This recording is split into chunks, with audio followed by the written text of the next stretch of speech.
Hey there, my name is Andrew Hemund, and I'm excited to share about our renewable energy research. The basis of the project is, with the growth of solar installations in our state due to the fall of prices and rise in efficiencies in solar technology, what's the potential for that burst of renewables in Northeast Arkansas? What's stopping us? Do the power numbers warrant the upfront cost of solar? We set out to answer that, and to do that, a device and test was needed. After initial sketches and preliminary CAD drawings and multiple iterations throughout the design cycle, a unit we call Solidex was developed that tests photovoltaic panels of a different makeup, being monocrystalline, polycrystalline, and amorphous, at a certain angle range that is wheeled across campus to gather voltage and current outputs from a few different buildings at Arkansas State. Here you can see the complete build, including the battery, inverter, charge controller, and the 3 LCD displays. On the next slide here, I do have a stop motion video that kind of shows how the unfolding works.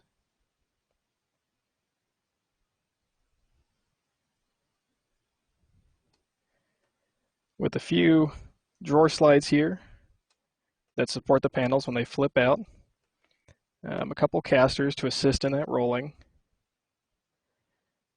hinges at the side, a linear rail system on the back side here with 3D printed hinges to connect these, as well as a stop block right down in here that'll keep the angles at whatever angle that we need it again and again for each of our tests. I think in this case it's about 40 degrees from the ground. Now back to the poster.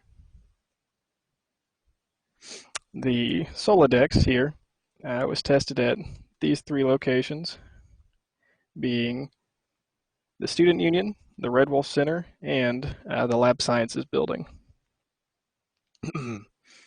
Table 1 here is the result of monthly data collection that was averaged into weekly segments.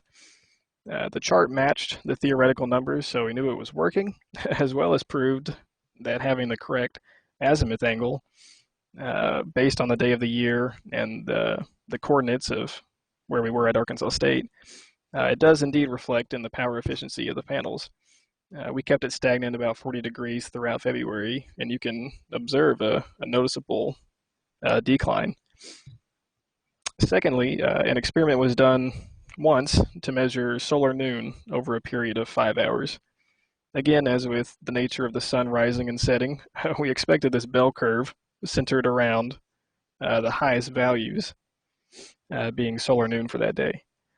Ideally, we would have had gone on to gather enough data to more reliably estimate kilowatt hours in a year, as well as use the square footage of the Red Wolf Center to determine how many panels the roof could house and how much they could potentially cut into the electric bill of that building as savings. We did manage to successfully create a working photovoltaic or PV system from a wide amalgamation of parts and brands and differing wattages and amperages with 3 separate fuses within the circuit for added safety. That didn't get to be tested much, but I managed to charge my phone, run a desk fan, and even make a small Keurig for a cup of solar coffee.